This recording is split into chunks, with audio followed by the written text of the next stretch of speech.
The first time I ran from the Alpha King, I didn't know I was carrying his heir. Now I do. The stone corridor breathes around me cold and damp as I stand in the doorway of my borrowed room. One hand cradles my belly, heavy and restless under my palm. The other grips a ring of iron keys big enough to drag me down if I fall. If I keep the door locked, I tell myself, the past can't get in. Then the torchlight shifts and he steps out of the shadows. Roman looks wrong in this crumbling keep. Too big for the narrow hall, too lethal for the way the smoke-soft light brushes his braids and the runes inked along his neck. Leather armor molds to every hard line of his chest and arms. His gaze drops from my face to my stomach, and the air leaves my lungs. "You hid well for an Omega," he says, voice low and almost amused. "But you forgot one thing." I can't move when he reaches for the keys, not to stop him, not to invite him closer. My wolf is already pressed against my skin, whining. I always find what's mine. He closes my fingers around the ring instead and points at my belly. "Marry me," he growls. "Every word a command, or I take the child." My heart slams once, twice. "Run," survival screams. "Stay," the bond whispers. And just like that, I realize there is no door in this kingdom that can keep him out, not when half of me is already his. I said yes with my mouth, but only my body bowed. Inside, every part of me was still screaming no. The words were barely finished when Roman's hand closed around my elbow, firm enough to remind me who held the power here, careful enough that my wolf shivered instead of snarled. He didn't give me time to think, to bargain, to fall apart. One moment, I was standing in the doorway of my borrowed room, keys biting into my palm. The next, the ring was gone, dangling from his belt alongside a dozen other things he owned without question. Apparently, I was just one more. "Pack what you can carry in 1 minute," he said. "We ride before the moon shifts." 1 minute? My voice cracked on the last word. "I'm 7 months pregnant, not a saddlebag." He didn't flinch. "You shouldn't have run if you didn't want me to chase, Omega." That word scraped over the raw parts of me, but I still turned back into the room, gathered the only things that were really mine. My mother's worn shawl, the small knife I kept under the mattress, the vial of herbs that dulled my scent when I was alone. Everything else, bowl, blanket, rust-spun dress, belonged to the keep. I refused to take its ghosts with me. When I stepped back into the corridor, Roman was already waiting, tall and solid as the stone walls, his warhorse pawing the packed earth outside the open gate. The animal was massive, black as midnight with a thick neck and eyes that rolled white when it saw me. It looked exactly like its rider, bred for war, not mercy. "I can walk," I said, clutching my bundle to my chest. His gaze dropped to my belly, lingering in a way that made heat prickle beneath my skin, part anger, part something I didn't want to name. "You'll ride," he answered. "You're carrying the future of my line. You don't stumble through mud like a camp follower. I'm not carrying it for you," I snapped. "I'm carrying it for me." A muscle ticked in his jaw. For a heartbeat, I thought he'd argue. Instead, he closed the distance between us in 3 strides, hands circling my waist. I sucked in a breath as he lifted me like I weighed nothing, my feet leaving the solid safety of the ground. "Put me down," I hissed, fingers clawing at his leather harness out of pure reflex as the world tilted. "I am," he said, and then I was settling onto the saddle in front of him, the high pommel pressing against the underside of my belly. My legs were awkwardly spread, skirts bunched, dignity somewhere back on the floor of my little room. He swung up behind me with a smoothness that spoke of too many battles and too many bodies, his thighs bracketing mine, his chest sealing against my back. The instant his weight settled, his scent crashed over me. Wild forest, steel, smoke, and something darker that had haunted my dreams for months. My lungs forgot how to work. "Breathe," he ordered, mouth close enough that his words brushed the shell of my ear. It came out thin and unconvincing. His arms snaked around me, broad palms spreading low across my stomach like he thought I might leap from the saddle and bolt back into the trees. The baby shifted under his touch, a slow roll that made my breath hitch. Of course our child would respond to him. My traitor body always had. The gates creaked open. Cold night air poured in, licking over my face, carrying the scent of pine and distant snow. Roman clicked his tongue, and the warhorse surged forward. I lurched, instinctively pressing back against him to keep from sliding, and his arm tightened, drawing me deeper into the cage of his chest. "Relax," he murmured. "I have you. That's exactly what I'm afraid of," I muttered. He huffed a quiet laugh, the sound vibrating through my spine. "You don't trust me." "Trust you?" I twisted enough to glare over my shoulder, my braid dragging across his collarbone. "You tracked me, broke into my home, threatened to take my child if I didn't marry you. What part of that screams trustworthy?" "The part where you're on my horse and not in chains," he said evenly. "A different king would have dragged you by your hair. I'm supposed to thank you for basic decency?" "You're supposed to understand I'm not him." The forest swallowed the last glimpse of the keep. Branches arched overhead, turning the moon into a broken, shifting light that painted his tattoos in shards of silver. We rode in tense silence for a while. The only sounds the rhythmic thud of hooves, the jangle of tack, the distant call of some nightbird that didn't care about royal scandals. I tried to keep my spine stiff, my body angled away, but there was nowhere to go. Every movement of the horse rocked me back against him. Every breath dragged in his scent. My wolf, stupid creature, pressed closer to my skin, ears pricked, tail wagging at a master she shouldn't recognize. "Stop it," I whispered to myself. "Stop what?" he asked. "Existing," I snapped. "Breathing, smelling like that." "What do I smell like, Mira?" There was a dangerous curiosity in his voice, like he already knew the answer and just wanted to hear me choke on it. "Like trouble," I said after a beat. "And arrogance, and bad decisions." He laughed softly, genuine this time. "You smelled a lot of trouble that night, little Omega. You still climbed into my lap." Heat shot up my neck. I was in heat. You were convenient. He went very still behind me, the kind of stillness that meant a predator had just heard something it didn't like. "Convenient," he repeated, voice dropping. "Is that what you call the bond pulling your wolf to her knees?" "It's not a bond," I said quickly, too quickly. "It's biology." His free hand came up, fingers sliding along my throat, not squeezing, just resting there, feeling the frantic hammer of my pulse. "Keep lying to yourself if it makes you feel safer. But don't lie to me." I opened my mouth to throw something sharp back at him, but a sudden cramp knifed through my lower belly, hot and tight. The air punched out of me. My hand flew to his arm. "Roman!"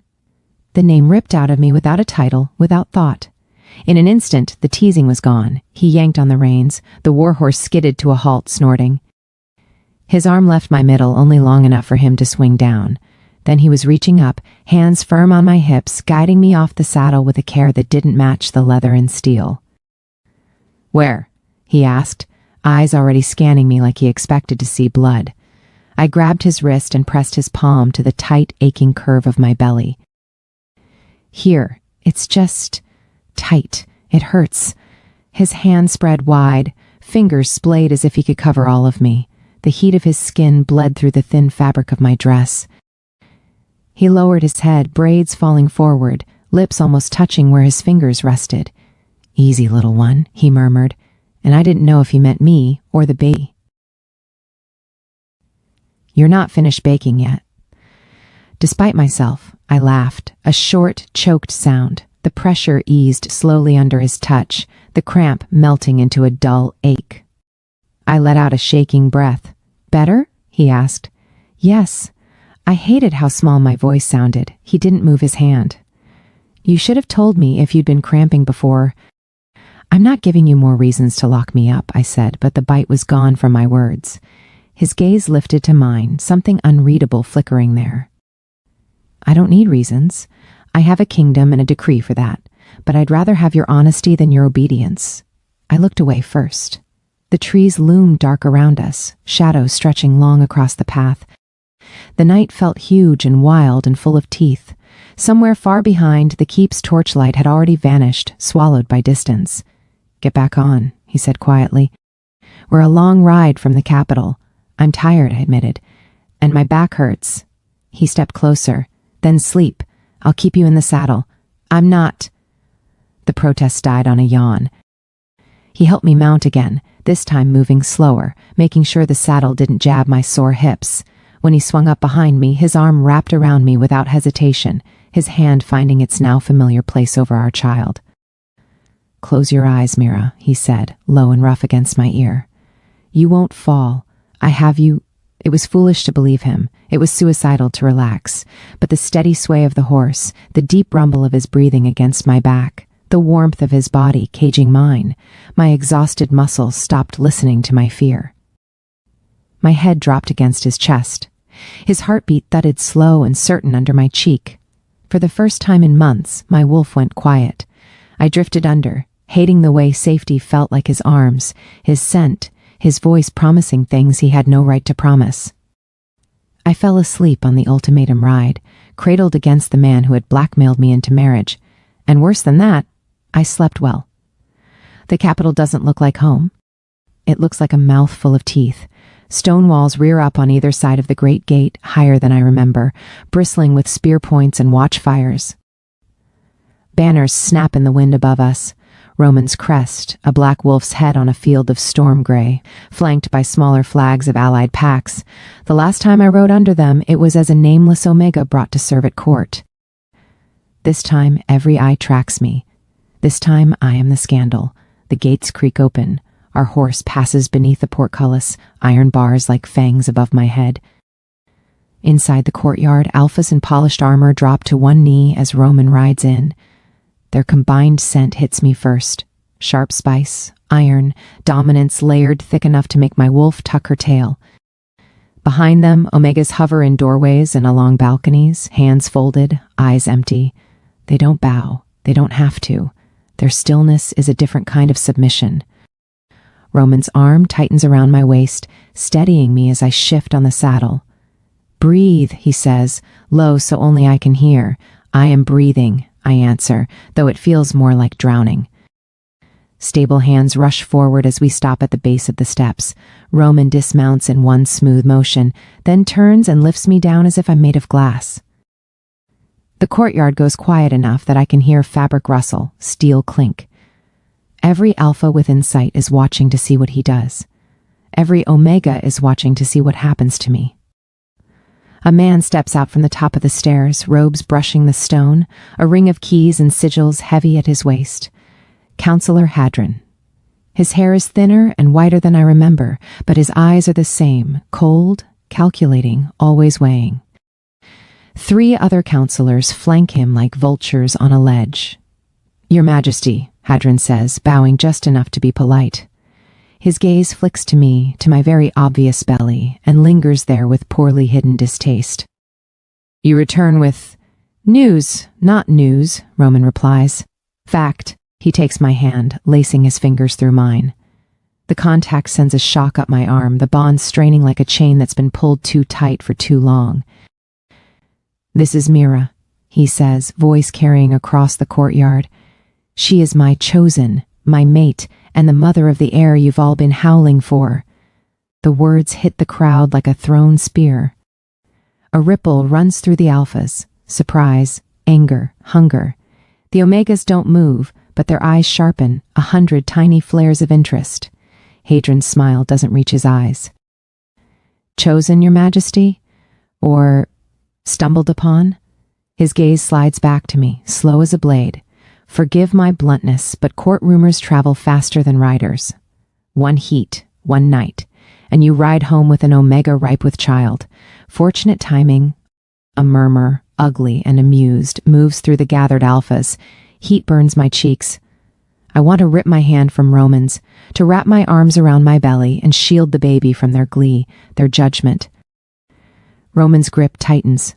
"Careful, Hadron." "Of course, my king," Hadron says smoothly. "We only wish to ensure the line remains pure. The packs will have questions. What pack claims her? Who are her parents? What proof do we have that this is truly your heir and not a trap?" Another counselor adds helpfully. "Some Omegas are clever when their bellies are empty." The courtyard hums. I feel them looking at me, up and down, measuring my simple dress, my worn shawl, my lack of jewels. Mira, the story writes itself, border trash who sunk her claws into a king. It would be easier to stay silent, easier to let Roman speak for me, to hide behind his title and his teeth. That's what every Omega here expects. That's what Hadron expects. Instead, I lift my chin. My mother was of the Cedar Line pack, I say, loud enough to carry. My father married out to a man in the Eastern Hills. He died when I was 13. My mother died before that, after 3 seasons of coughing blood. I came here because your recruiters promised honest work, not a throne. A few of the Omegas blink, interest sharpening further. They are not used to hearing one of their own speak in a courtyard full of alphas unless spoken to. Hadron's mouth twitches. You see, Majesty? No noble ties, no alliances, just a convenient heat and an ambitious girl who knows how to climb a bed. The baby kicks hard, reacting to my surge of rage. I press a hand to my side, breathing through it. Roman moves so fast I barely track it. One heartbeat he's at my side. The next he's halfway up the steps, fist twisted in Hadron's robes, pulling the old man down to his knees. You forget yourself, he says, voice gone cold enough to frost steel. You speak of your queen, queen. The word echoes in my skull like a bell. The courtyard gasps. Even the banners seem to snap louder in the wind. Hadron's face flushes, but he doesn't look away. Forgive me, Your Majesty, but no moon bond has been witnessed. No ceremony. The Pax will not accept.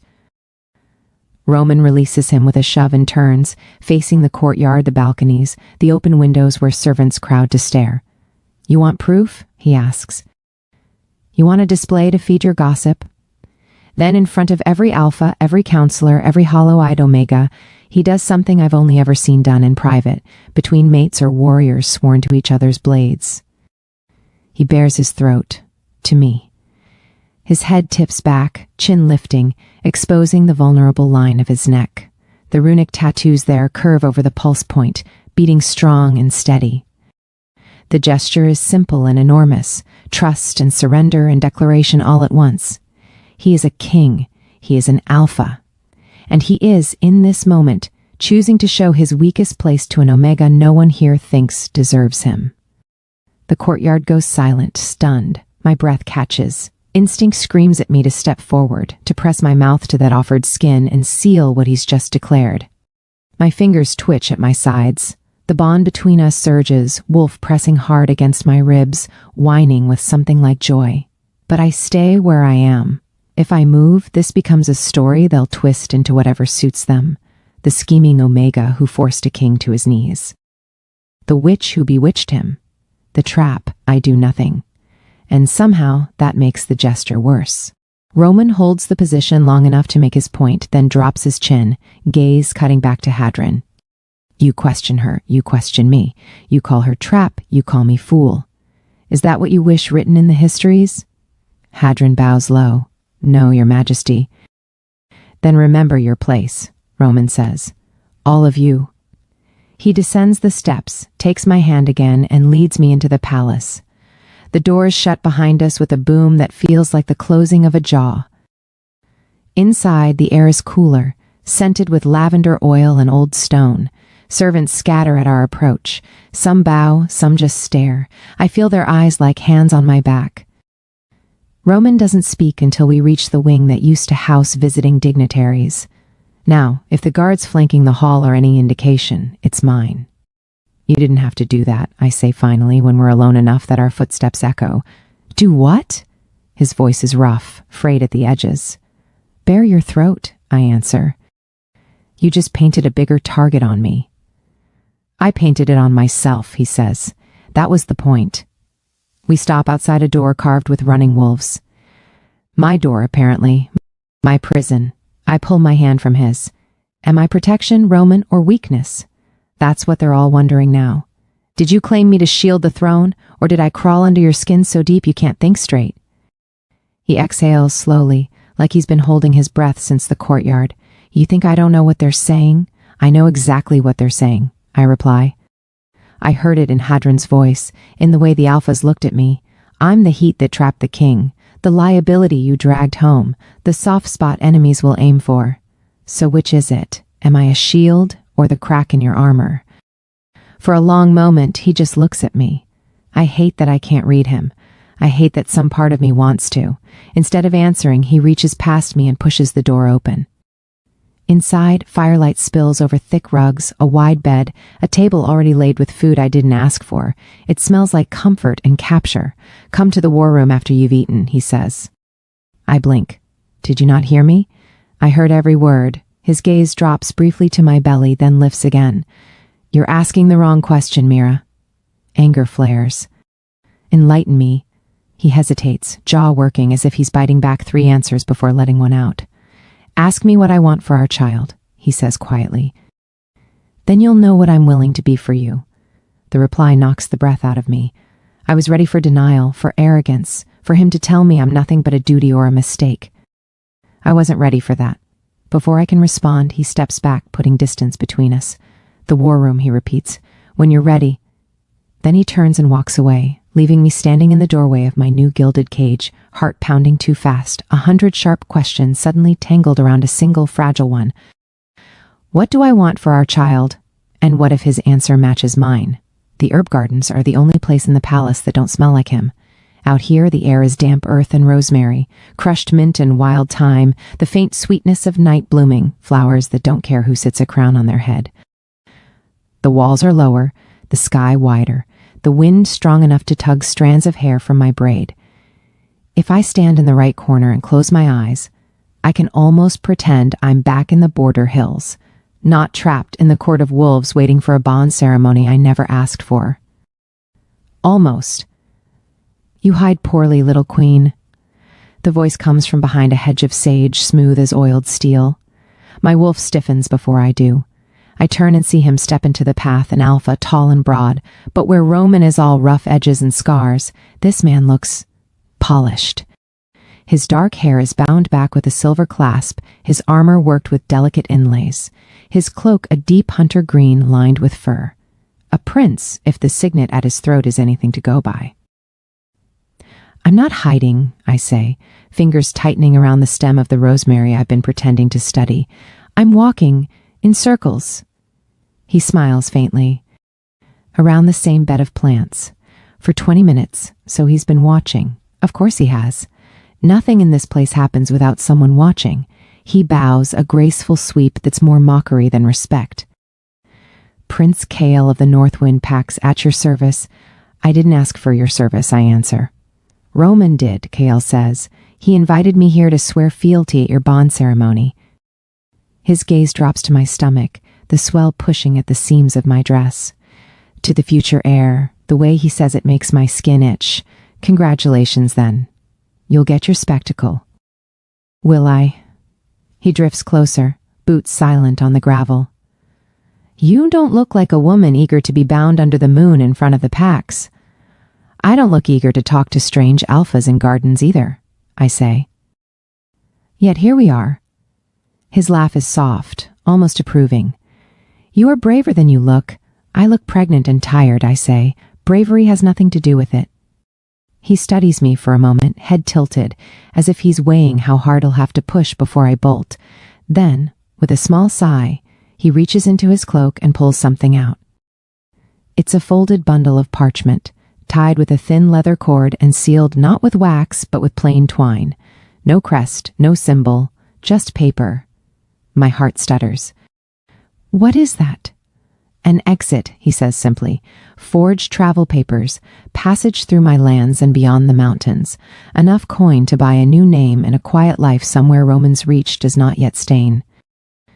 He holds the bundle out between us. "Take it." I don't move. "Why would you help me? Help you?" His smile twists. "Don't flatter yourself. I'm helping him." "That makes no sense." "It makes perfect sense," Kyle replies. "Right now, Roman is weak, distracted. He brought a runaway Omega home and called her queen. Do you think the old alphas are pleased? Do you think the council sleeps soundly?" "No one in this palace sleeps soundly," I say. "It's supposed to be a joke. It comes out flat." "True," he allows, "but their unease is nothing compared to what is coming if you stay." I should walk away. I should turn and head back inside, straight to Roman, throw these words in his face and let him deal with the intrigue. That's what a good mate would do. That's what a queen would do. "I lived here before," I say instead. "I know how the palace works. I know how Roman works. He's many things, but he's not careless." "He is when it comes to you," Kyle says quietly. Because it isn't just lust, is it? Not just politics. He's attached. The word sounds almost obscene on his tongue. And that makes him dangerous. To himself, to you, to all of us. Something cold slides down my spine. So your solution is what? Smuggle me out and hope he forgets I exist? Roman forget? Kael's gaze sharpens. No, he won't forget, but he will survive.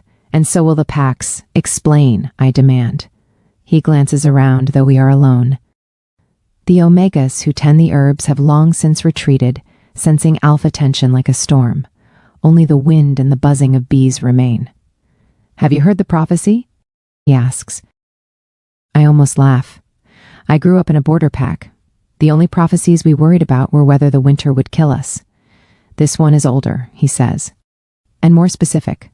An Omega-born royal child who will end the age of alphas, a bondbreaker, a child who will carry both power and vulnerability and use it to tear down the old ways. The baby shifts, a slow drag of limb beneath my ribs. For a moment I can't breathe. That's just a story, I say, voice too thin. The council doesn't think so, Kael answers. The elders have been muttering for years. When you left the capital after your night with Roman, they relaxed. When you disappeared completely, they started to sleep again. And when word came that the king had found you with a swollen belly and dragged you home, he shakes his head. You should have heard them howl. I can imagine it. Old men in heavy furs snapping about bloodlines in order while the walls shake with their fear. Roman standing there, jaw set, eyes cold, refusing to bend. Roman doesn't care what they say, I insist.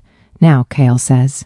He doesn't care now, when your child is hypothetical and still kicking safely under your ribs. But what about when the packs start to fracture?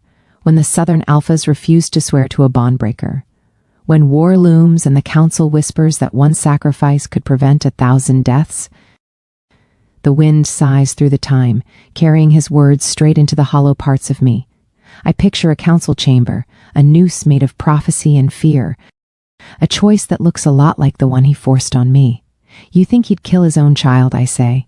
I think he'll be asked to choose between the child and the Pax, Kael replies. And I think, when that day comes, he will pick the wolves over the lamb. And me? My throat is tight. What happens to me in this little nightmare? He doesn't answer immediately. That tells me more than any words could. You are the crack in his armor, he says finally. They will demand he seal it. If he refuses, they will find another way. Assassins. Accidents. You know how it works.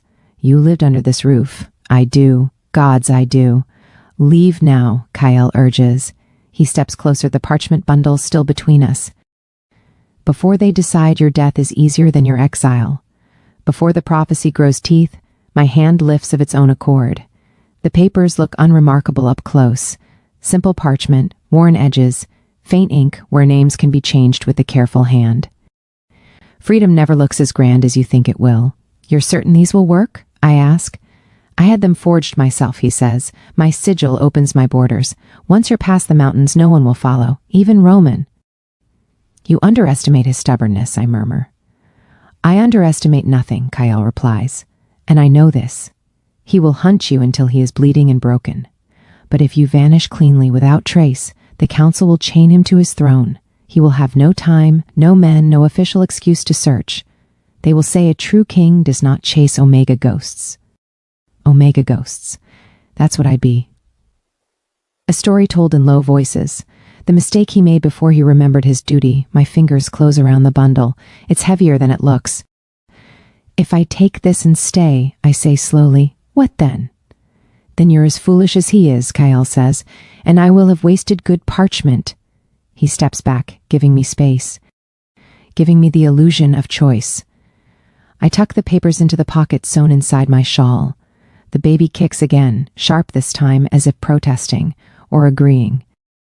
I can't tell. I need to think, I say. Don't think too long, he warns. The bond ceremony is in 3 nights. After that, your absence will be a declaration of war, not a quiet disappearance.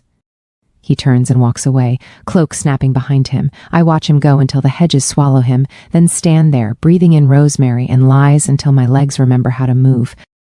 Back in my rooms, I lock the door myself, ignoring the way the guards shift outside at the click. The fire has been stoked. Fresh linens, fresh fruit, a pot of tea I didn't ask for. Comfort as a cage. I go to the wardrobe, pull my shawl off, and dig the bundle out. My hands shake as I slide it into a crack between the back panel and the stone wall, where only someone desperate and nosy would find it. I won't use them. I tell myself, I am lying. I know exactly when I'll use them. The moment fear finally outweighs stubbornness. The moment Roman does something I can't forgive. The moment the prophecy stops being rumor and starts being a sentence. I spend the rest of the day moving through the palace like a ghost, watching, listening. The whispers are worse now. Bond breaker, curse, trap, queen. The words cling to me like cobwebs. By the time the sun goes down, I'm too restless to sit. I find myself drawn toward the one place in the palace where the air doesn't feel like it's pressing on my skin, the balcony overlooking the training grounds. Below, rows of warriors move through drills, steel flashing in the torchlight. Roman is among them, stripped down to a simple shirt and trousers, sweat darkening the fabric, braids damp against his neck. He moves like the horse did on the road, strong, sure, deadly. Every strike is precise, every step controlled. He is a storm in human skin, and the men around him are wise enough to keep their distance. I'm so focused on him that I don't hear the door until it clicks shut behind me. "You're supposed to be resting," he says. I don't jump, but only because I've already spent the day with my nerves flayed raw. "You're supposed to be ruling," I counter. "Instead, you're down there trying to break your soldiers. They need sharpening." He comes to stand beside me at the railing. So do I. We stand in silence for a few breaths. The night smells like iron and sweat and distant rain.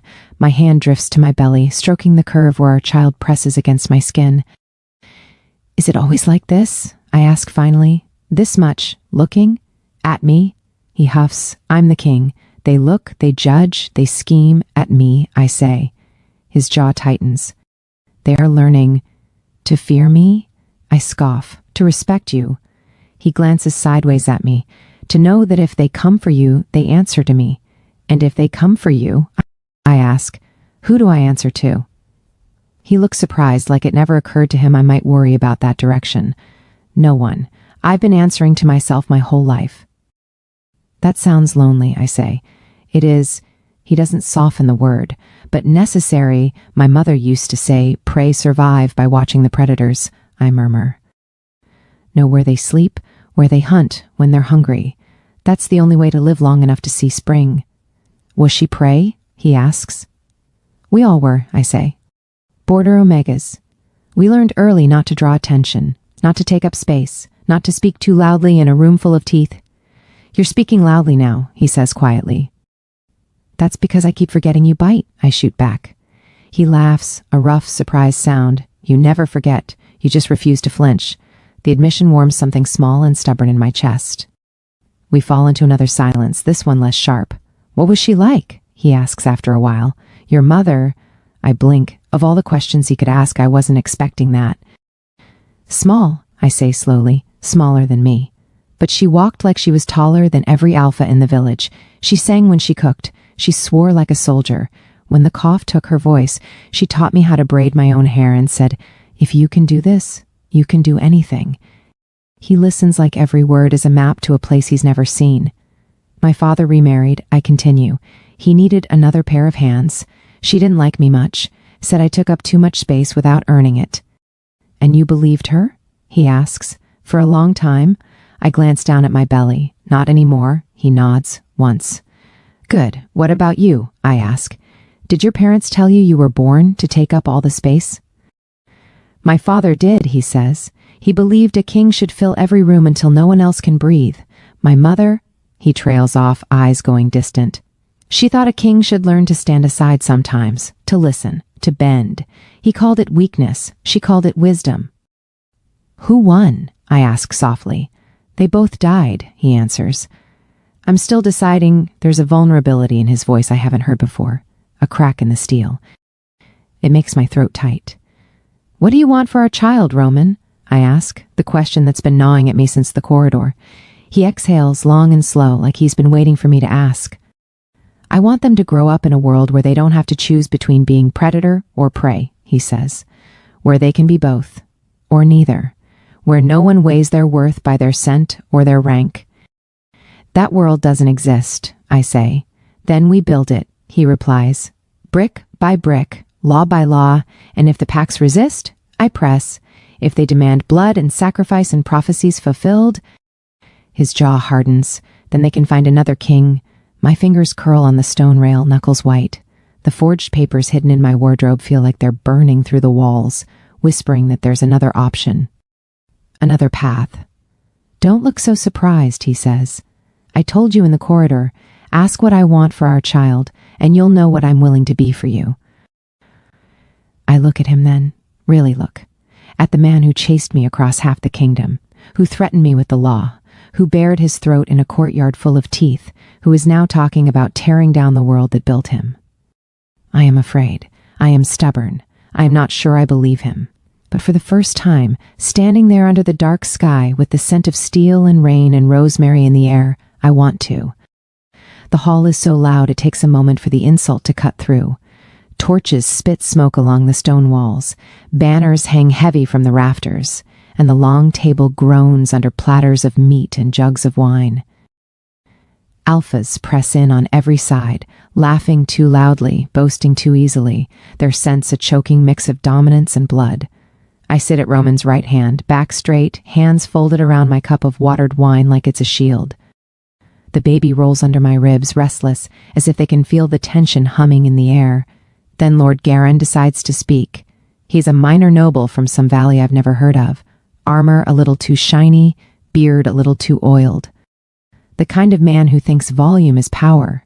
He leans forward on his elbows, cheeks flushed from drink, eyes glassy.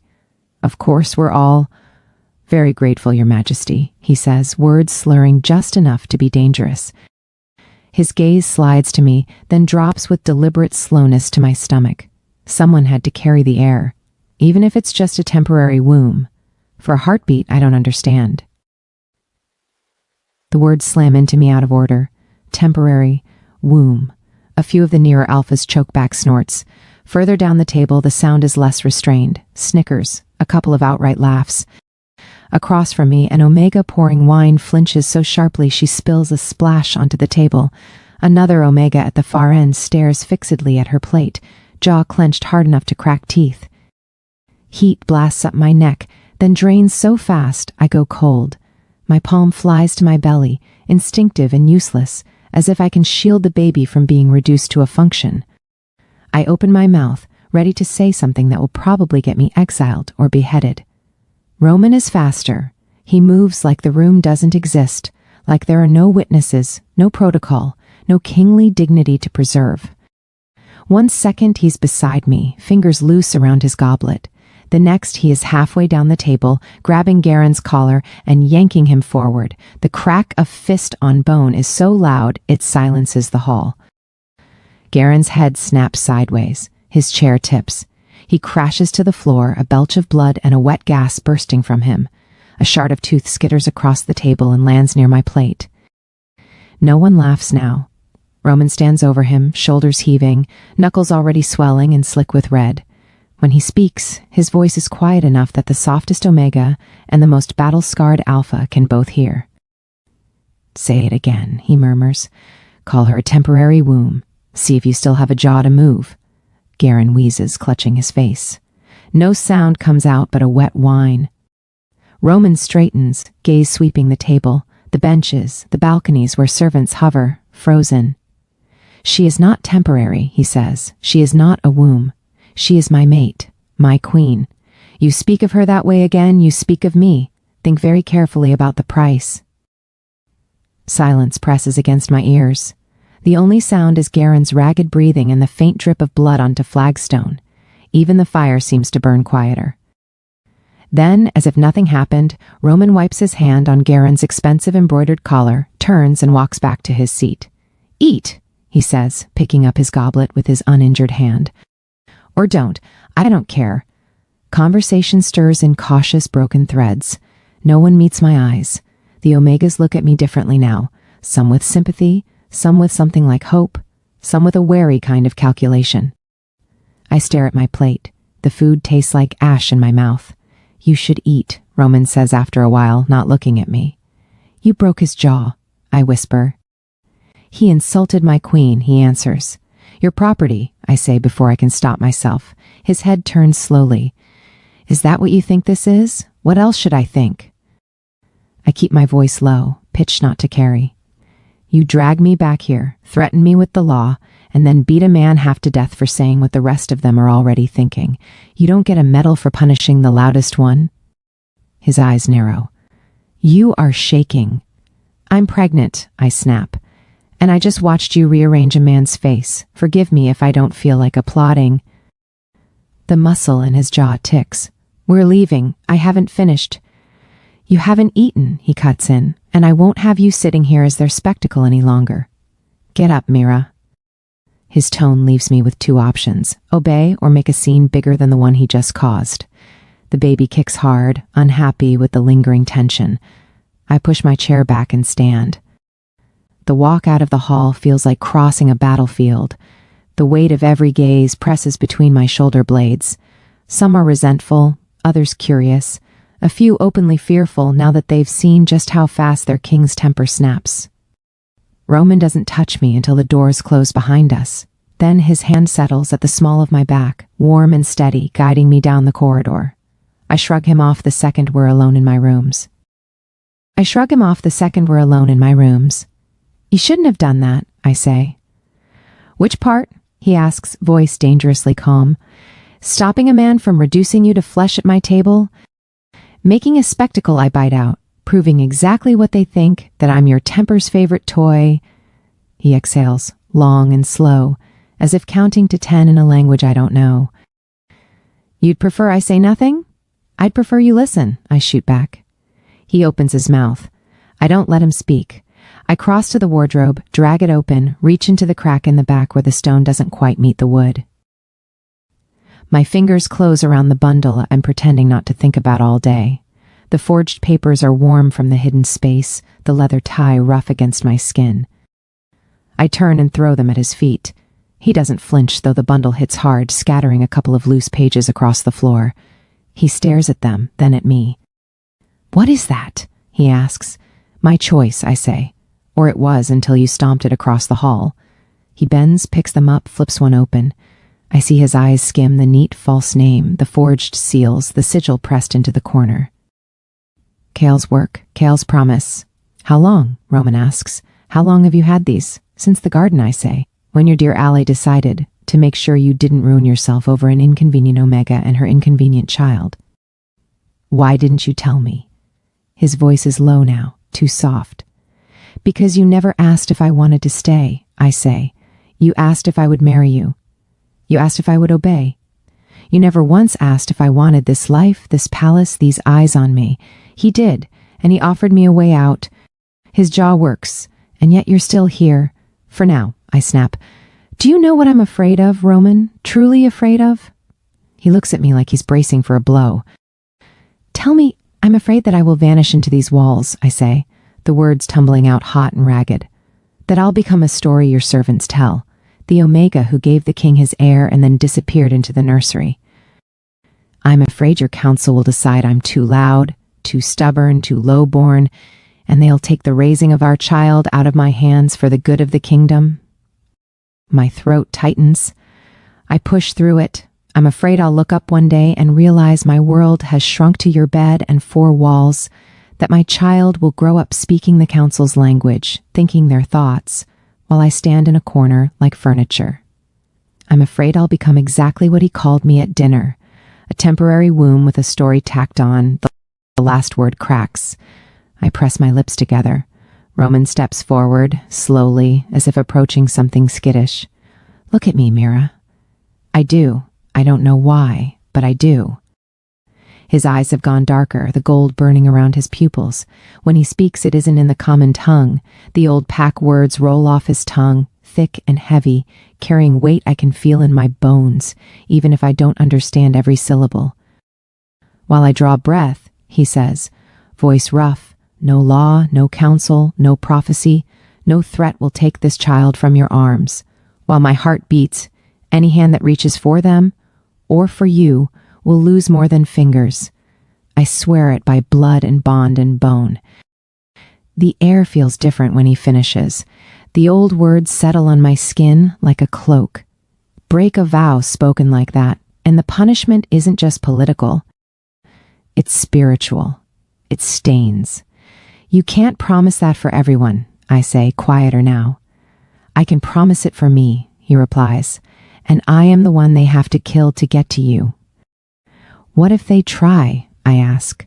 What if they decide I'm the crack in your armor and aim there instead of at your chest? For a moment, something savage flashes in his eyes. Then I will tear this place apart stone by stone. I will raise whatever they hide behind. I will make the phrase "touch the queen" into a curse. There's no boasting in it. Just a simple, terrible truth.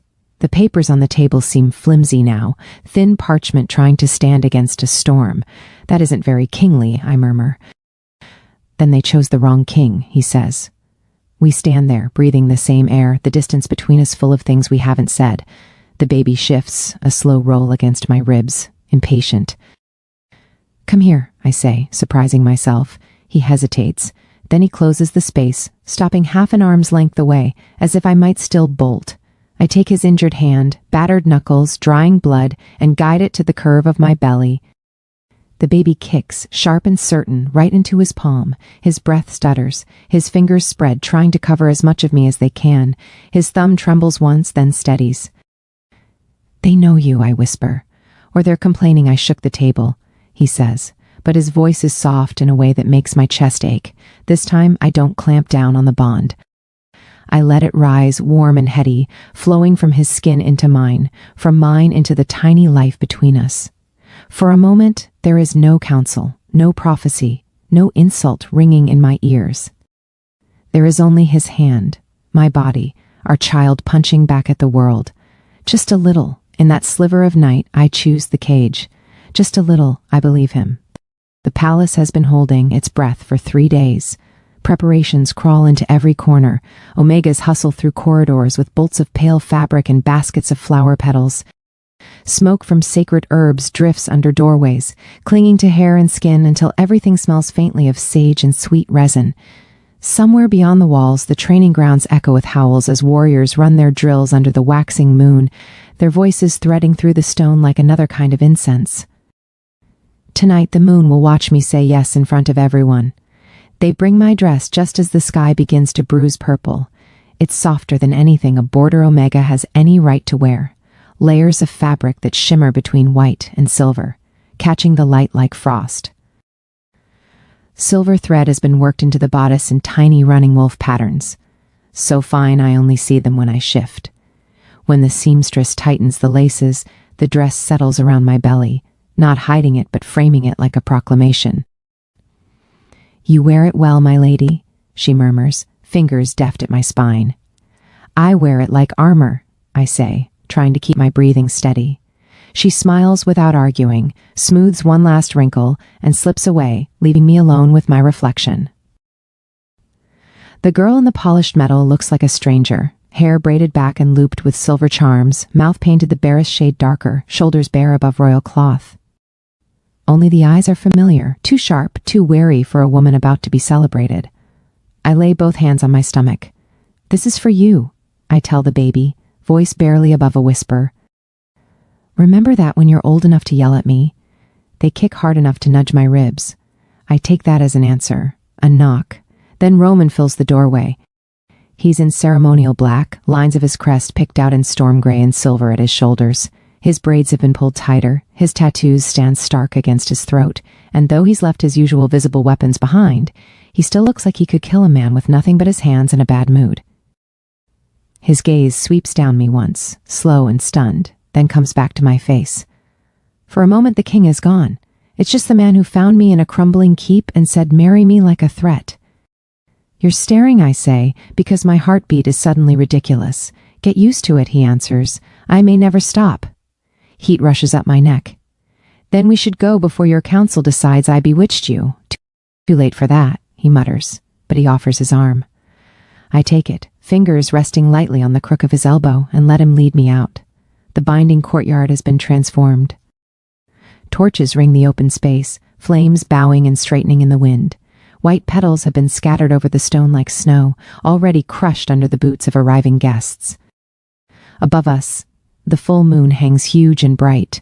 Close enough it feels like I could reach up and smear its light with my fingers. The packs stand in layered circles, alphas closest, then betas, omegas at the back. Their combined scent is a wall: spice, iron, fur, anxiety. The murmur of voices drops as we step onto the path. I feel their attention hit me like heat. Roman's hand covers mine on his arm, a brief squeeze before we reach the dais where the elder waits, robed in white, hair threaded with bone beads that click when he moves. On a low stone altar between us rest two shallow bowls, one filled with clear water, one empty, and a bone-handled knife. Before the first pack and under the watching moon, the elder intones. The king brings his chosen to be bound. Roman of Stormcrest, do you claim this Omega, Mira of Cedarline blood, as mate and queen? I do, Roman says. His voice is steady, his gaze locked on mine. Mira, the elder continues. Do you claim this Alpha as mate and king? My throat is tight. The baby shifts, pressing outward like they're listening. I think of forged travel papers hidden in my wardrobe, of herbs under my nails from the garden, of every time I chose the cage a little more. I do, I answer, and the word feels like stepping over a line I can't uncross. The elder gestures to the altar. Blood binds what words begin. Roman takes the knife first. He drags it across his palm without flinching, dark blood welling and dripping into the empty bowl. The metallic tang hits the back of my tongue. When he passes me the knife, hilt first, his bleeding hand doesn't shake. It will sting, he murmurs. So do most important things, I mutter, and slice my own palm. Pain flares, sharp and hot. My blood joins his in the bowl. The elder stirs it into the water with a sprig of bitter herb until the clear surface clouds. Drink, he commands. Roman lifts the bowl, swallows, then holds it out. I raise it to my lips. The mixture tastes like iron and smoke and something wild, like rain on hot stone. The bond surges as soon as it hits my tongue, a hot rope tightening between us. The elder raises his hands. By blood, by vow, by moonlight, you are bound. For a heartbeat, the courtyard is hushed, the air too thin. I hear my own pulse in my ears, then a voice slices through the silence. How generous of you, Roman, to bind us all to your mistake. Everything in me goes cold. I know that voice. Prince Kyle stands on the edge of the dais, just outside the circle of petals, flanked by warriors in his green and fur. They've forced their way up through the ranks while everyone watched us drink. Their swords are unsheathed, gleaming. Roman's shoulders stiffen. You tread dangerous ground, he says. This is a sacred right. So is survival, Kyle answers. His eyes rake over me, lingering on my belly. You give the moon quite a show, an Omega from nowhere, a royal child from heat and chance. The elders have a word for that pairing. His smile doesn't reach his eyes. When he speaks again, his voice carries to the farthest ring. Bondbreaker, the sound of the word ripples outward. Some repeat it in shocked whispers. Others suck in sharp breaths. Fear has a scent. I can smell it now, sour and electric. The muscles in my stomach clench, a tight band that wraps from spine to front. I chalk it up to terror. Enough, Roman snaps. You twist old stories to suit your ambition. I repeat what your seers mutter behind closed doors, Kyle says. An Omega-born heir who ends the age of alphas. A child who will make kings irrelevant. You tie that fate to our throats and call it love. Another wave of pressure bites low in my belly. I grit my teeth. Not now. Not now. What do you want? Roman asks, voice dropping.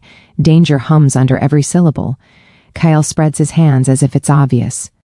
Send her with me. Let my people. Contain the prophecy beyond your borders. You keep your throne. The packs keep their future. The rest of us get to sleep without wondering which night your mate's brat will bring the roof down. The word brat slams into me. The cramp sharpens into something that steals my breath. I grab Roman's sleeve. Mira, he says, half turning. His gaze flicks to my face, to my hand clutching him, down to my stomach. What is it? Just tight, I manage. I'm fine. I am not fine. Heat spreads across my lower back. The baby pushes hard, as if trying to headbutt their way out. Kyle sees it and pounces. "Look, already the curse strains at its cage," he says, whipping the crowd with his words. "Is this what you want? A queen who bleeds omens on your sacred stones?" Around us, people shift. Fingers tighten on hilts. An omega near the back whimpers once, quickly cut off. The air feels crowded. Roman steps fully in front of me, a wall of muscle and rage. "You will not touch her," he says. "You will not speak of my child like that again." "I am speaking of all our children," Kyle fires back. "Of the packs who will inherit whatever catastrophe you birth tonight. Think, Roman. Are you king of your bed or of your people?" Another contraction hits, harder, forcing a strangled sound from my throat. I bend around it, clutching the back of Roman's jacket. The stone under my feet feels unsteady. Roman's arm hooks behind me, steadying. His scent floods my lungs, cutting through incense and fear. "Take your men," he tells Kyle, voice low and lethal. "Leave this courtyard while you still can." "If I do," Kyle says, "I leave my people to a fate crafted by your hormones and an old story. I won't." So I ask one last time, in front of witnesses and under the moon, give her up. Let us take the bondbreaker far from here. Do your duty to the packs. Duty. Sacrifice. Words I've heard whispered in corridors since the day he brought me back. "I am not a sacrifice," I hiss, surprising myself. Kyle's gaze snaps to me. "You are a knife," he says. "Blunt now, perhaps, but the child you carry has an edge." Pain lances again, sharp enough to make my eyes water. My free hand presses hard against my belly. I don't know if I'm trying to hold the baby in or shield them from his words. Roman looks back at me, sees too much, and something in his face cracks. "Stay behind me," he murmurs, the order wrapped in worry. I can't exactly go anywhere, I grit out. He turns back to the crowd, shoulders squaring, voice rising. "Hear me," he calls, the king in him surging to the front. There will be no sacrifice tonight. No exile. No containment. I will not hand my mate to vultures dressed in fur, and I will not let you turn my child into your excuse for fear. Kyle lifts his sword. His warriors follow, steel flaring along the edge of the dais. "Then you choose yourself over your packs," he says. "Let them remember that when the prophecy comes due..." The courtyard tenses as one. Guards shift, drawing their own blades. The elder clutches his bone beads, lips moving in frantic prayer. Above us, the full moon hangs heavy, bright enough that every drawn weapon gleams like a threat. Another contraction clamps down, fierce and deep. My knees buckle. Roman catches me, pulling me tight against his back, anchoring me with the solid line of him. He reaches back, fingers finding mine and locking tight.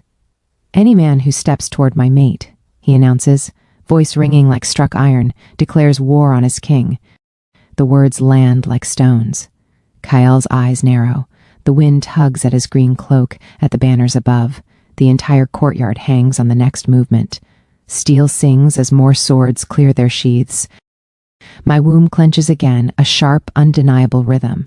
And when Roman's snarl rips through the sacred air, it carries a promise as clear and bright as the moon. If blood falls tonight, it will not be mine or my child's. Battle doesn't start with a roar, it starts with a crack. Steel meets steel somewhere to my left, a sound sharp enough to slice the tense silence in two. Then the whole courtyard erupts at once. Kael's green-cloaked warriors surging forward, our own guards scrambling to form a line, the sacred ring of the moon bonding shattered under boots and blades. Torches go down first. One is knocked from its bracket and hits the stone, flames licking greedily along the fallen banner. Another tumbles into the flower petals, turning white into black in seconds. Smoke billows up, curling around the full moon until its light looks dirty. Someone grabs me from behind. "Your Majesty, with us," a guard barks in my ear. His hand clamps around my arm, hauling me back from the dais. Another guard appears on my other side, fingers digging into my elbow. Between them, I'm half lifted, half dragged away, as bodies crash together where I was standing seconds before. "Roman!" I twist, trying to see him. He's in the thick of it already, sword flashing, eyes burning gold. 3 warriors in green close on him at once. He moves like a storm, every strike economical, but there are too many blades in too small a space. I catch one last glimpse of him blocking a thrust aimed at his ribs before the fight swallows him completely. Inside, the guard insists. Now. I can fight, I snap, even as a contraction clamps down low in my belly, hot and tight. My knees sag. Pain wipes the breath from my lungs. Not tonight, you can't, the second guard says. He'll skin us if you're still out here when something goes wrong. The courtyard blurs as they haul me toward the archway. Omega scents thicken along the edges of the space as attendants are shoved toward exits, skirt hems darkening with soot. Somewhere, a woman sobs once, cut short when someone hisses at her to be quiet. We pass into the corridor. The change is jarring, the crash and roar behind us, the hushed panic ahead. Omegas and betas crowd the hall, faces pinched, clutching bundles and children. A beta captain stands on a bench, shouting orders. "Sellers," he barks, "get below ground and stay there until you hear it from the king himself that it's clear. Move." He spots me and pales. "Your Majesty." "She's headed to the birthing wing," my guard says. "We need healers. The pains have started." "They're not." A smaller wave of pain rolls through, meaner than a cramp, but not the worst I've ever felt. I swallow my protest. "It's just from the fight. Pain is pain," the beta says. "Get her to the midwives. I'll send a runner to the king." He turns away to shout at someone else. My guards tug me down a side hall, feet skidding on stone I've scrubbed before as an anonymous servant. The irony would be funny if my back didn't feel like it was being pried open with a crowbar. The smoke is inside now too, floating along the ceiling like a low cloud. Somewhere deeper in the palace, wood cracks and something collapses. Fire, of course. Moon bonding, prophecy, attempted coup. Why not add a burning palace to the list? We near the next junction where the corridor splits, left toward the safer, deeper cellars, right toward the birthing chambers and the old ritual rooms. I know every turn. I used to run messages and linens through these halls. A flash of green catches my eye. Kyle, cloaked dark and unmistakable even in the haze, strides down the right-hand corridor with half a dozen warriors at his back. He isn't heading for the fight. He's heading exactly where they're trying to take me, the birthing wing. Some cold, clear part of me understands the shape of his plan in an instant. Get the queen isolated. Get the child at the threshold between worlds. Force the ritual he wanted on the altar in the courtyard somewhere quieter, with fewer witnesses. I jerk against my guard's grips. "Stop," I say. They don't. They're focused on the hallway ahead, on the beta's orders echoing behind us, on the training drilled into them since they were old enough to hold a sword, save the queen. I said stop. When that doesn't work, I use my elbows. Roman's lessons come back in a brutal flash, the angle, the force, the target. I slam my pointy little bone into the first guard's ribs. He wheezes, grip loosening. I wrench my arm free, pivot, and bring my heel down on the other guard's instep hard enough to make him yelp. "What are you?" he starts. "If you drag me into that wing while he's headed there," I snap, "you are delivering me to him. Is that what you want your king to hear?" They freeze, fear flickering across their faces. Not fear of Kyle, fear of Roman's reaction. "Turn the Omegas," I say, breathing hard. "Get them below, keep them safe. Anyone in green you see between here and the inner gates, you take down. I'm not hiding while they write rituals on my body without me." "You can't go back out there," one of them says. "You're..." A contraction hits, harder and meaner than the last. I fold around it, hand slapping against the wall for balance. When it finally loosens its teeth, I'm slick with sweat down my spine. "Pregnant," I finish. "Not porcelain." They hover, torn. I don't wait for a decision. I turn and push back toward the courtyard, one palm dragging along the stone to keep me steady. The sounds of battle swell with every step, the clash of weapons, shouted commands, the choked-off cries of men who won't be howling at the next full moon. The smoke is thicker near the arch, stinging my eyes. When I step back into the moon courtyard, it's barely recognizable. Half the banners hang in scorched ribbons. Flames lick along one side of the colonnade, turning carved wolves into blackened ghosts. Bodies litter the stones, some moving weakly, others very, very still. Blood streaks the pale petals underfoot into pink sludge. Roman is somewhere near the center, a black and silver anchor in the chaos. He's bleeding from a gash along his arm, shirt torn, hair coming loose from its braids. He moves through Kyl's men with vicious focus, every strike making space, every block protecting someone behind him. Me. Always, somehow, me. "Mira!" he shouts when he spots me at the edge of the fight. For a heartbeat is control phrase, rage sparking hot. "I told you to stay inside, then stop making outside more interesting," I throw back, even as another contraction gnaws through my lower belly and I have to bite the inside of my cheek to stay upright. Kyle is climbing the steps of the dais, slipping through the fight with infuriating ease, his warriors parting around him. He has blood on his sleeve now, but his eyes are bright, almost exultant. He sees me. Of course he does. "There," he says, pointing with his sword, "the heart of it. Come, Mira, let's end this the right way."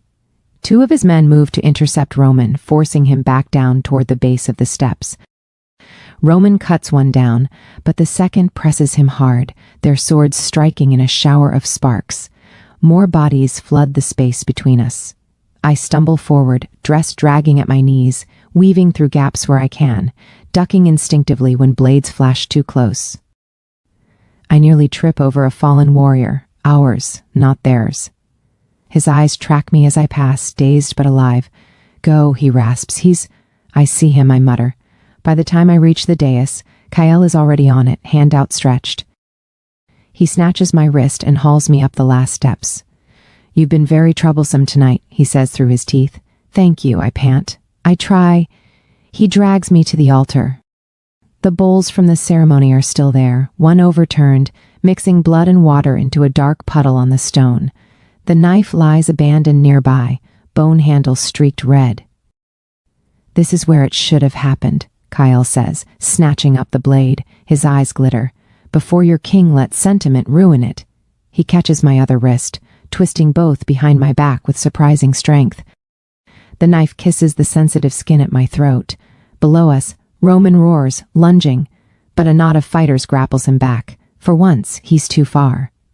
"You cut me now and we both bleed to death," I say, forcing my voice not to shake. "I don't need your throat," Kyle says, "just your blood. Willingly given or not, the stone doesn't care." He shoves my hand out over the altar, knife hovering above the veins in my wrist. "Stop fighting me, Mira," he says, low and urgent. "You think the council will spare you later? At least this way you live. The power stays here, contained. I am offering you survival." "My survival," I bite out, "is not yours to trade." Another contraction hits, worse than anything yet. It feels like my bones are grinding. I cry out, body bowing forward, restrained only by his grip. Spots dance in my vision. Something inside me cracks. It's not physical. It's deeper, a seam splitting open somewhere between bone and breath. Power rushes through the gap, hot and wild, not from outside, but from somewhere in the marrow of me. The bond to Roman hums louder, threads branching out into the stone under our feet, the air in my lungs, the beating hearts all around. For a moment, I feel everything. The terrified Omegas huddled in the lower halls, the Beta captain holding the line at a side door. Roman's fury and fear tangled tight in his chest as he fights to get to me. Kyle's ambition, sharp as broken glass. The baby inside me, heart thudding fast, caught between my pain and the world's. "No," I say, not sure who I'm refusing. The air around us vibrates. My skin buzzes like it's been plunged into cold water. The knife at my wrist suddenly feels very small. "Do it," Kyle snarls, more to himself than to me. He raises the blade. I push, not with my hands, with that strange new current boiling under my ribs. I shove it outward, wild and unshaped, fueled by pain and terror and a fury older than this palace. The world snaps. A shockwave blasts from my body, invisible but tangible. It slams into Kyle first, ripping his grip from my wrists, hurling him backward as if a giant hand has swatted him. He hits the dais pillar hard, stone cracking under the impact, air leaving his lungs in a choked gasp. The knife flies from his hand, skittering across the floor and over the edge of the steps. The force rolls out into the courtyard, staggering warriors on both sides. Some drop to one knee, palms clapped over their ears as if a sound too high for them to hear has just screamed through their skulls.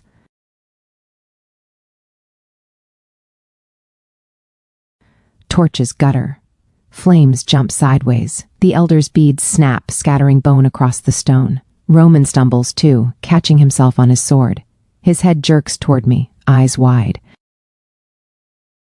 For a second, our gazes lock, and he feels it. The bond not as a private thread between us, but as a net thrown over everything.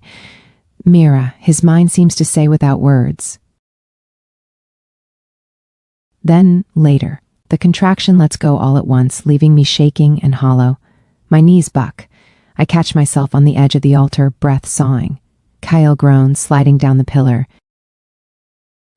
He manages to get one foot under him, pushing up, fury carving deep lines into his face. "What are you?" He spits. "Pregnant," I say, voice raw. "And done?"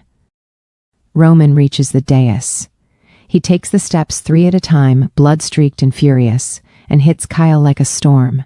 Their swords clash once, twice. Kyle still dazed, Roman driven by a single lethal focus. "You touched her," Roman snarls, parrying a sloppy swing and stepping inside Kyle's guard. "You tried to use her." His blade slides up under Kyle's ribs. Kyle's breath leaves him in a shocked grunt. He looks down at the steel in his chest as if it's an inconvenience, then up at Roman, confusion warring with disbelief. "For the Pax," he wheezes.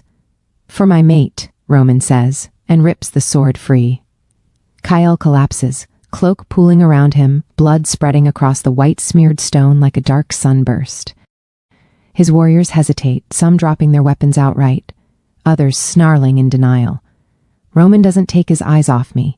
He drops his sword. It clatters against the altar. Then he's in front of me, hands catching my arms, steadying me as my legs finally decide they've had enough. "I told you to stay away from the fire," he says, voice rough, somewhere between anger and awe. "Of course you walked straight into it. You were in it first," I manage. "Seemed unfair to let you burn alone." He huffs something like a laugh, then flinches when my body tightens again, another contraction rolling through. His hand slides to my belly, palm pressing gently, feeling the hardness. Fear flashes across his face, naked and unguarded. "We're done here," he tells the world over my head. "Secure the palace." Then he scoops me up, one arm under my knees, one around my back, holding me like I weigh nothing at all. "Roman," I say, fighting to keep my eyes open, as the pain and exhaustion crash together. The courtyard blurs. Smoke, bodies, scattered petals. Kale's still form under the moon. "Save your breath," he murmurs into my hair, already striding toward the archway. "You're going to need it. Our child has very dramatic timing. The last thing I see before the corridor swallows us is the burning banners shedding ash like black snow, drifting down over the stone where my blood almost fell. Smoke still clung to the rafters when the world finally went dark around the edges. Roman laid me on the low birthing bed, but it felt less like resting and more like being set on an altar. My dress was gone in a blur of hands and knives, replaced by rough linens that stuck to my skin. Blood slicked my thighs, hot and wrong, and every time a contraction hit, it sluiced fresh warmth between my legs. "Too much," I heard one of the healers mutter. "Moon above, that's too much." The chamber spun. Candles guttered in their sconces, shadows breathed along the walls. Outside, the palace was still groaning from the battle. Distant shouts, the crackle of fire, the thud of boots, but in here, the noise muffled, like I'd been dropped underwater. Roman hovered at my side, one hand locked around mine, the other uselessly hovering over my shoulder, my face, my belly. His scent fought with the stench of blood and herbs, wolf and smoke threading through everything. "Breathe," he rasped. "Mira, look at me, stay with me. I'm trying," I panted, as another contraction grabbed hold and squeezed. They weren't waves anymore, they were a tide surging faster and faster, barely giving me space to breathe between them. My back felt like it was splitting, my hips burned, hands moved between my legs again, firm and efficient. The elder midwife, small, gray, eyes like flint, pressed her palm against my belly, then lower. Her fingers came away red. "The waters are long gone," she said to the younger woman beside her, "and the bleeding—" The younger one pressed a cone-shaped horn to my stomach, ear to the wider end. Her face tightened. "They don't like this," she said. "Hearts too fast, then dropping. They're fighting, but they can't keep it up," the elder finished for her. My own heart lurched. "The baby?" I croaked. "The baby is in distress," the elder said, and there was no pity in it, only truth. "And so are you." Roman's hand crushed mine. "Fix it." She finally lifted her gaze to his. It was like watching a mountain look at a storm. "I'll do everything I can," she said. "But this is not a night for easy answers. The contractions are too close. The amount of blood worries me. If we don't act, you could lose them both." "How do you act?" I demanded, teeth gritted against another surge of pain. "A cutting," she said plainly. "Take the child now. Try to stop the bleeding before it stops you." "Do it," Roman snapped. She didn't move. "If I cut while she's this weak, and with the child already stressed, I may not have enough hands or time for both. Sometimes we can save them both. Sometimes we cannot. If it comes to a moment where one life pulls away from the other—" She trailed off, then continued in a softer voice. "I need to know where to put my strength." Roman stared at her like he hadn't understood. "You're asking me to choose." "I'm telling you, you may only get one," she replied. "You can pretend otherwise, or you can decide which life I fight hardest for if it comes to that." Another contraction slammed through me. This one felt like it had teeth. I arched off the bed, a strangled sound tearing from my throat.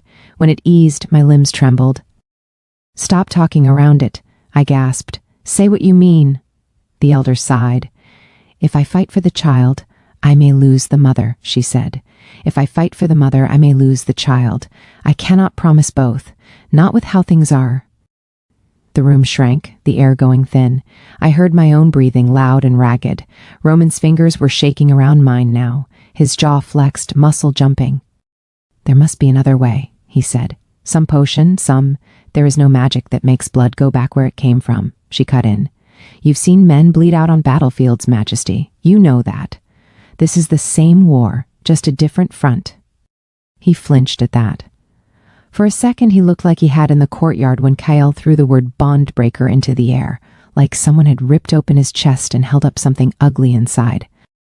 "I won't decide this," he said, voice harsh. "I won't. You already are," she said quietly. "Standing here doing nothing is also a choice.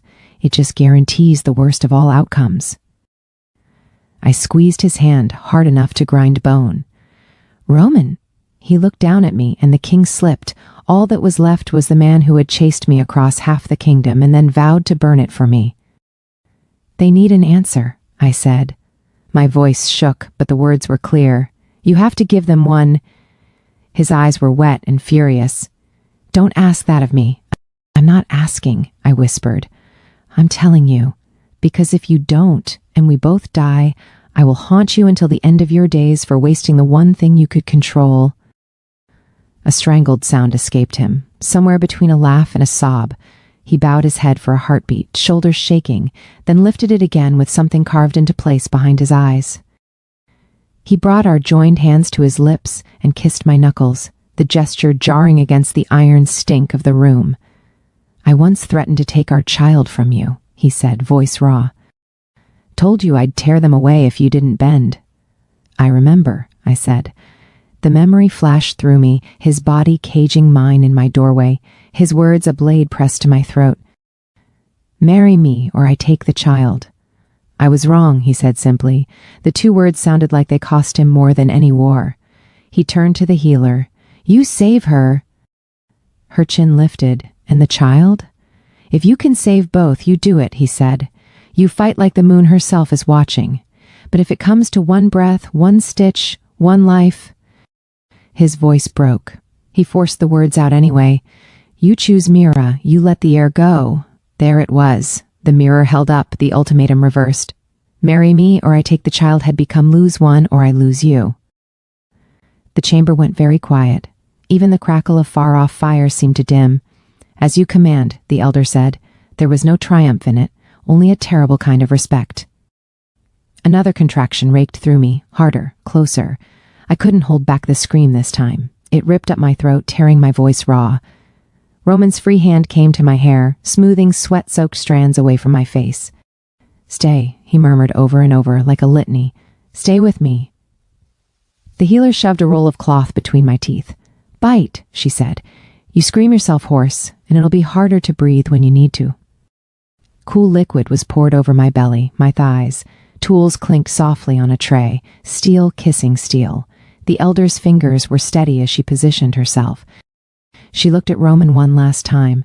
"Whatever you hear," she warned, "do not interfere. If you make my hand slip, you may kill her yourself." His whole body went rigid. "If she dies, your life is forfeit," he said. "If she dies," the healer replied, "I will be too busy shouting at the moon to worry about you." Then there was no more talking. The knife touched my skin and the world exploded. Pain like I'd never known tore through me, white hot and blinding. I bit down on the cloth so hard my jaw creaked.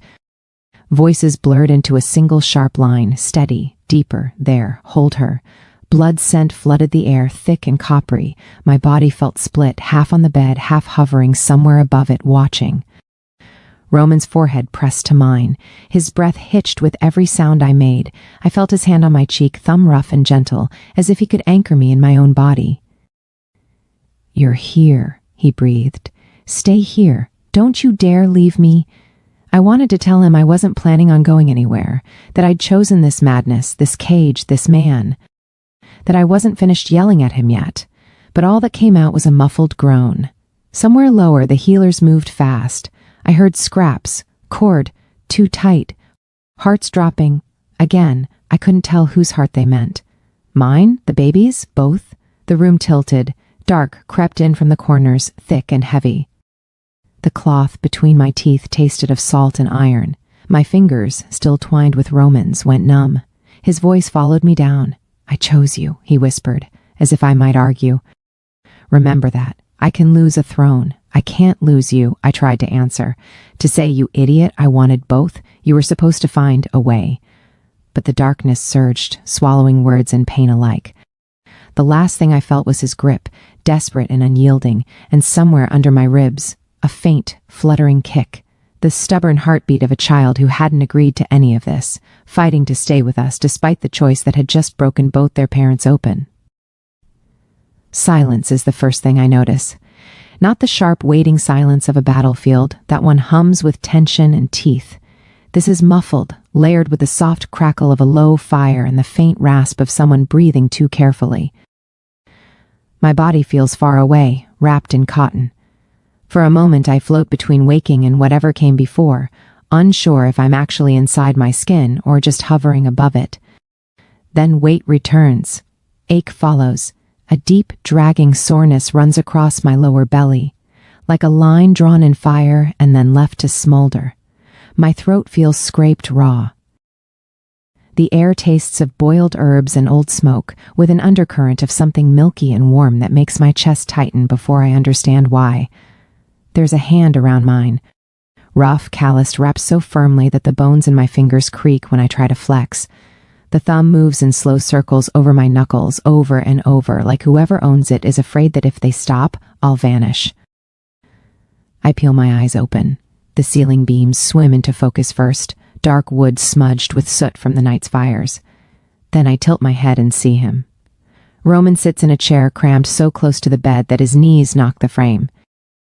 He looks nothing like a king.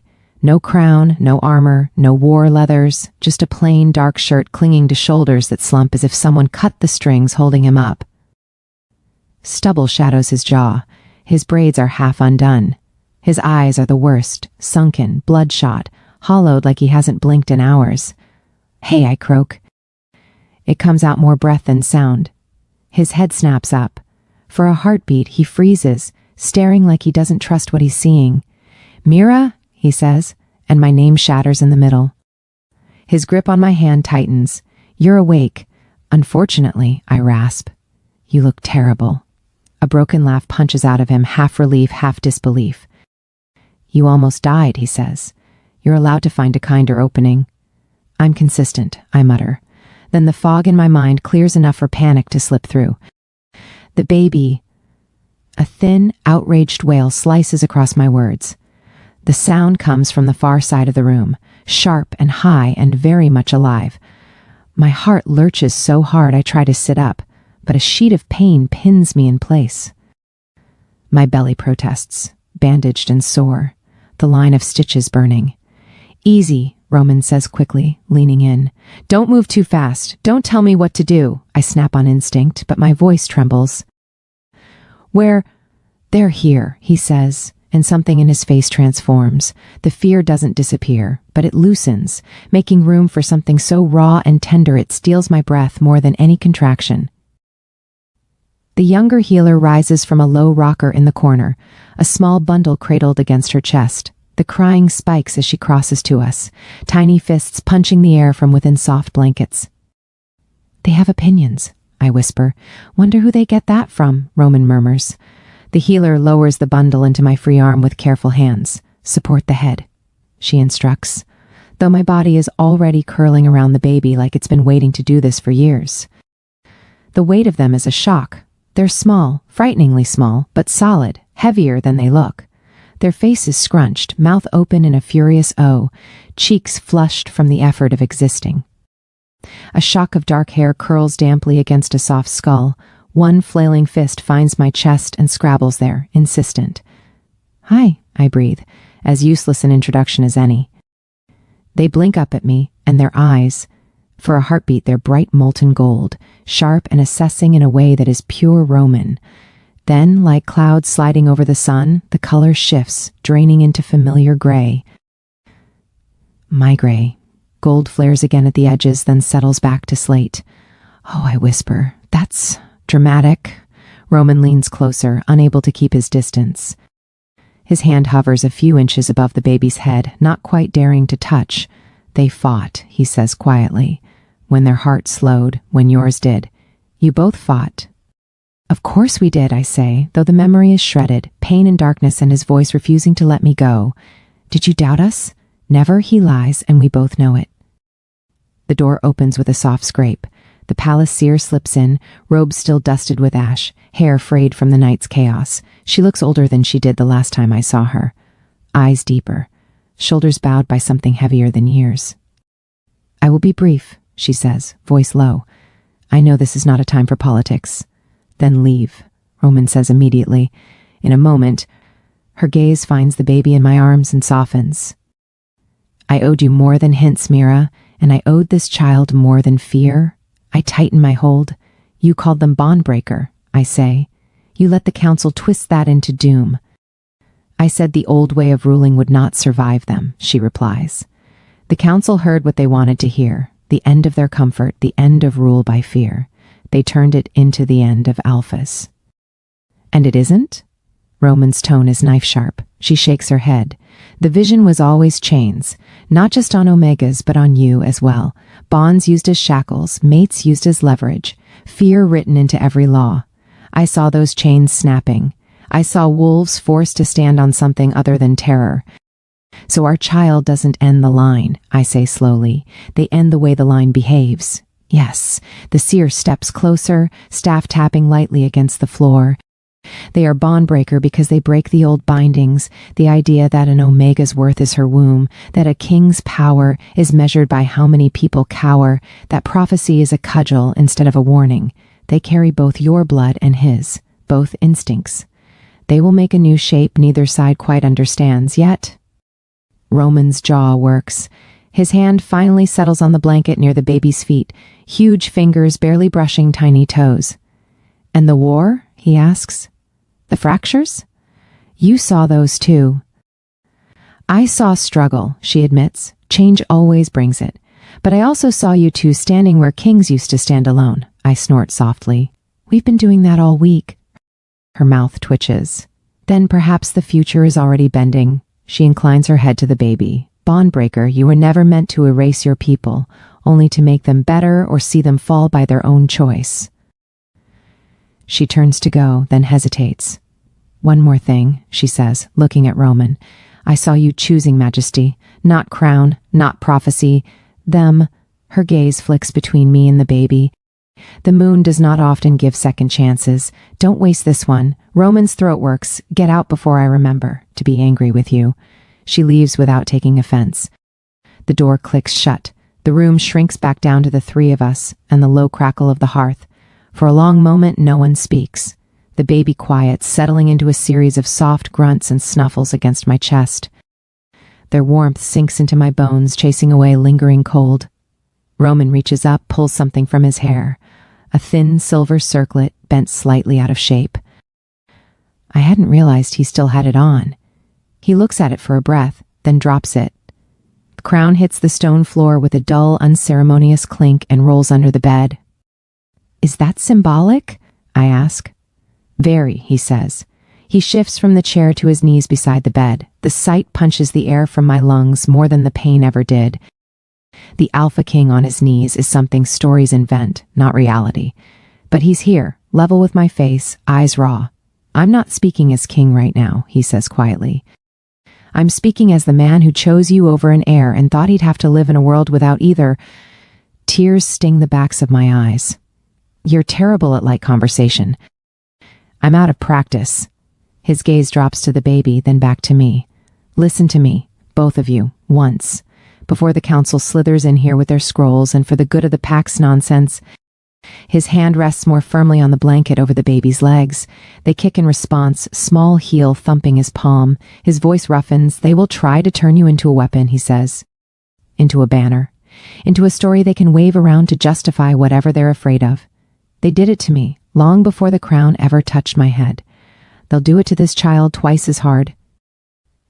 The baby's eyes crack open, unfocused but bright. Gold shimmers over gray again, like they're trying on identities. I won't let it happen, Roman continues. Not while I have a heartbeat. You, his gaze pins me, will not vanish into these walls. You will stand beside me when we drag their laws, kicking and screaming, into something that doesn't treat Omegas as assets. You will raise this child, not a council of old men. You will tell me when I'm wrong, loudly. Often, glad we're on the same page, I murmur. And you, he says, looking down at the baby with a tenderness that makes my chest ache, will never be asked to bleed for a prophecy. You are not a curse, not a symbol, not an answer to someone else's fear. You are our child. You are bondbreaker because you get to decide who you are, not because a vision pinned you to a path. I swallow. What if the packs demand otherwise? Then they can find another alpha, he says without hesitation. I almost lost you tonight. I will not lose myself as well just to keep men comfortable with their nightmares. The baby yawns, a tiny squeaky thing. Their fist opens and closes against my chest like they're grabbing at the air. You'd walk away, I say, from the throne, from all of it. He huffs out a breath that isn't quite a laugh. The throne was never the point, Mira, you know that. I wanted a kingdom I could control so it couldn't hurt the people I cared about. Now I care about 2 people more than I care about any crown. 3, I correct, glancing down at the bundle. 3, he amends. Fine, I care about 3 very loud, very stubborn hearts more than I care about a chair and some metal. Emotion tightens my throat. I run a fingertip along the baby's cheek, marveling at the softness, the impossible fragility. Bondbreaker, I murmur. We'll teach you how to break the right things. Roman leans in until his forehead rests lightly against mine, then drops a feather-soft kiss on the baby's brow. Us, he says, the word rough but certain. Not king and Omega, not ruler and prophecy, just us, against every chain they try to lock you with. For the first time since he appeared in my doorway with that terrible ultimatum, the word us doesn't feel like a trap. It feels like a key. Outside somewhere, the palace creaks as repairs begin, as fires are put out, as whispers start weaving new stories around what happened under the moon. In here, it's just the 3 of us, a discarded crown, and the quiet, stubborn certainty that whatever this child was born to break, we will face it together. If the age of ruling by fear is ending, it will not be because prophecy demanded blood. It will be because a king knelt, an Omega refused to bow, and a bondbreaker was loved before they were ever feared, and a new kingdom was born. Thank you for joining us in this story. So tell where you're watching from and what is your favorite moment in this story.